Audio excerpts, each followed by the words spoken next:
آپ کا کیا خیال ہے کہ یہ جائیداد، یہ گاڑیاں، یہ بینک بیلنس، یہ سب کچھ بیچ کر ہم کسی کا پیار خرید سکتے ہیں؟ السلام علیکم ناظرین، ویلکم ہے آپ کا اپنے یوٹیوب چینل ڈرامائی ٹچ میں۔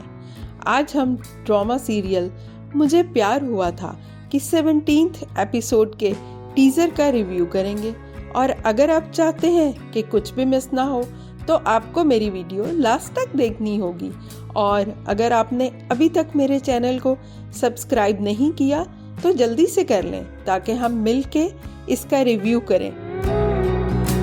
چلیں پہلے ہم 16 ایپیسوڈ کا کوئک ریکیپ کرتے ہیں۔ پہلے ہی سین میں ماہر بہت افسردہ شکل بنا کر سعد کو اس کے کپڑے استری کرنے کی آفر کرتی ہے، اور وہ جو اس کو ہر حال میں خوش دیکھنا چاہتا ہے، وہ اس کو کہتا ہے کہ اگر وہ اریب کے والد کی تعزیت کرنے جانا چاہتی ہے تو وہ اس کو لے جائے گا، جس پہ وہ کہتی ہے مجھے تو اس کے گھر کا پتہ ہی معلوم نہیں ہے۔ وہ کہتا ہے دل کا پتہ تو ہے لیکن گھر کا پتہ معلوم نہیں، اور پھر وہ سوچوں میں گم ہو جاتی ہے اور سوچتی ہے کہ پتہ نہیں اریب اب اس کی طرف دیکھے گا بھی کہ نہیں، یا کیا کرے گا، اور یہی سوچتے سوچتے وہ سعد کی شرٹ جلا دیتی ہے، جس پہ وہ کہتا ہے ارے دھیان کرو، کیا کر رہی ہو، اور مجھے تمہاری بے دھیانی کا پتہ ہے، اس نے میرا بہت نقصان کیا ہے۔ چلیے ناظرین، اب آپ نے مجھے کمنٹس کر کے ضرور بتانا ہے کہ واقعی ماہر کی بے دہانی نے سعد کا شدید نقصان کیا ہے یا نہیں۔ کیا یہ واقعی ہو سکتا ہے کہ وہ اتنی لاپرواہ اور غافل ہے کہ اسے سعد کی شدید محبت کا کبھی اندازہ ہی نہیں ہوا؟ اور اگلے سین میں اس کی ماں اس کو بچپن کے کھلونے اور اسکریپ بکس وغیرہ لا کے دیتی ہے، جسے وہ بڑے شوق سے دیکھتی ہے، اور اگلے سین میں دکھاتے ہیں کہ اریب کو اپنی ماں کی بدنیتی اور بددیانتی کا پتہ چل جاتا ہے۔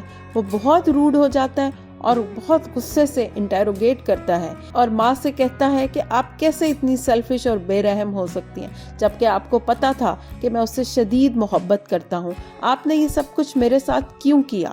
میں تو اس کو سمجھتا تھا کہ اس نے بے وفائی کی ہے، لیکن یہاں تو آپ نے مجھے اس کی نظروں میں ہی گرا دیا۔ اس کے بعد ماہر اور سعد مل کر اپنی بچپن کی اسکریپ بک دیکھتے ہیں، چیزیں دیکھتے ہیں، اور پھر ماہر اس کو بتاتی ہے کہ اس کا موبائل خراب ہو گیا ہے۔ اس کے بعد اگلے سین میں دکھاتے ہیں کہ فاحہ اپنی مامی سے کہتی ہے کہ یہ جو مڈل کلاس لڑکیاں ہوتی ہیں ان کو ہواؤں میں اڑنے کا بہت شوق ہوتا ہے، اور پیسوں کے لیے تو یہ کچھ بھی کر سکتی ہیں، اور اس کی مامی بھی بڑی حقارت سے کہتی ہے کہ مجھے ان لڑکیوں کے پر کاٹنے آتے ہیں۔ چلیں ناظرین، اب آپ نے مجھے کمنٹس کر کے بتانا ہے کہ وفا صرف امیروں میں ہوتی ہے یا پھر مڈل کلاس لڑکیوں میں؟ ضرور بتائیے گا۔ پھر سعد ماہر کو مہنگا سا فون لے کر دیتا ہے، اور پھر اریب اور ماہر کا وہاں پر آمنا سامنا ہو جاتا ہے، جس پہ وہ بہت افسردہ ہو کر اس کو سمجھاتی ہے کہ اب سب کچھ ختم ہو گیا ہے، اب میں کسی اور کی ہو گئی ہوں، تم پلیز یہاں سے چلے جاؤ۔ تو وہ اس کو کہتا ہے کہ تمہیں دیکھ کر مجھ میں جیسے جان آ گئی ہے، میرا دل دھڑکنے لگا ہے، اور اگر تم نہ مجھے ملی تو میں مر جاؤں گا۔ اور وہ کہتی ہے اگر بچھڑنے سے لوگ مر جاتے تو میں تم سے پہلے مر جاتی۔ سعد یہ سب کچھ دیکھ لیتا ہے لیکن وہ پھر بھی وہاں نہیں آتا، اور ماہر اس کو کہتی ہے کہ دلوں کے رشتوں کے لیے تو کوئی گواہ نہیں ہوتا، لیکن کاغذی رشتوں کے گواہ ہوتے ہیں۔ پھر اس کی منت سماجت کرتی ہے کہ تم چلے جاؤ یہاں سے۔ پھر اریب کے جانے کے بعد سعد وہاں آ جاتا ہے اور ماہر کی دلجوئی کرتا ہے، اور وہ اس کو کہتی ہے کہ تم کبھی بھی میری فیلنگز کو سمجھ نہیں سکتے کیونکہ تم نے کبھی بھی کسی سے محبت نہیں کی ہے۔ تو ناظرین، آپ کا کیا خیال ہے کہ سعد جس کے ہر عمل سے محبت چھلکتی ہے، یہ اس کو کیوں نہیں نظر آتی؟ اس کے بعد اریب اور اس کی ماں کا ایک بہت ہی ایموشنل سا سین ہے، جس میں وہ رو رہا ہوتا ہے اور روتے روتے کہتا ہے کہ میرے اندر ایک آگ جل رہی ہے اور یہ آپ کی ہی لگائی گئی ہے، جس میں سب کچھ ختم ہو گیا ہے۔ اب میرے پاس گاڑیاں ہیں، پراپرٹی ہے، جائیداد ہے، یہ سب کچھ بیچ کے بھی مجھے ماہر نہیں مل سکتی ہے کیونکہ آپ نے سب کچھ ختم کر دیا ہے۔ اور پھر اس پوائنٹ پر اس کی ماں اس کو پھر سے بے وقوف بناتی ہے اور کہتی ہے کہ نہیں، یہ میری غلطی ہے، مجھے معاف کر دو، میں ضرور ان کے گھر جاؤں گی اور یہ سب کچھ ٹھیک ہو جائے گا۔ تو کیا ناظرین، آپ کا کیا خیال ہے کہ یہ جائیداد، یہ گاڑیاں، یہ بینک بیلنس، یہ سب کچھ بیچ کر ہم کسی کا پیار خرید سکتے ہیں؟ اگلے سین میں ساتھ اسموکنگ کر رہا ہوتا ہے اور نیلو اس کو آ کے ڈانٹتی ہے اور پھر بہت ہی پریشان ہو کر کہتی ہے کہ بھائی آپ کو اس محبت نے بہت تکلیفیں دی ہیں، اور اتنی دکھی ہو جاتی ہے کہ جا کر مہیر سے باز پرس کرتی ہے اور اس کو کہتی ہے کہ تمہیں میرے بھائی پہ رحم نہیں آتا؟ ان کی غلطی کیا ہے؟ انہوں نے تمہیں سہارا دیا اور تمہیں اپنی عزت بنا دیا، تم اتنا نہیں کر سکتی کہ اس رشتے کو نبھاؤ؟ اور اگر اس کو بھی نہیں نبھا سکتی تو تمہارا اور ان کا تو بچپن کا دوستی کا رشتہ ہے، کم از کم اس کو ہی نبھا لو۔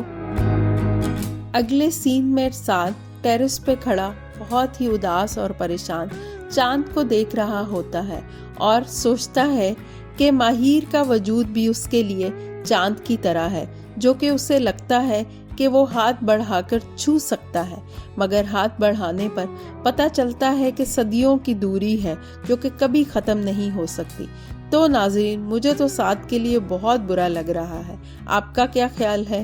کمنٹس کر کے ضرور بتائیے۔ چلیے ناظرین، اب نیکسٹ پرومو کا ریویو کرتے ہیں۔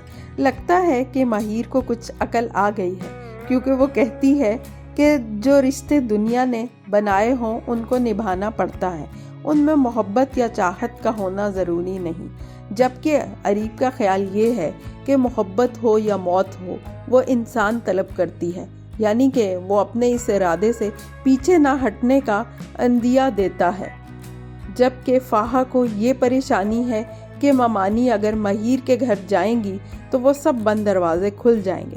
لیکن میرا خیال ہے گیم تو اب سٹارٹ ہوئی ہے، کیونکہ جب اریب کی ماں مہیر کے گھر پہنچتی ہے تو وہاں پر نیلو کو دیکھنے کچھ لوگ آئے ہوئے ہوتے ہیں، اور مجھے تو لگتا ہے کہ اریب کی ماں اور نیلو کے رشتہ داروں کے درمیان کوئی کنیکشن ہے، کیونکہ وہ اس کو دیکھ کے چونک جاتے ہیں۔ آپ کا کیا خیال ہے؟ آپ ضرور کمنٹس کر کے بتائیے گا۔ اور ناظرین، کمنٹس کر کے ضرور بتائیے گا کہ اریب کی ماں واقعی اپنے بیٹے کی خوشی چاہتی ہے اور وہ ان کے گھر اس کی خوشیاں مانگنے کے لیے جاتی ہے؟ پلیز کمنٹس کر کے ضرور بتائیے گا۔ اچھا ناظرین، اب میں چلتی ہوں، دعاؤں میں یاد رکھیے گا۔ اللہ حافظ۔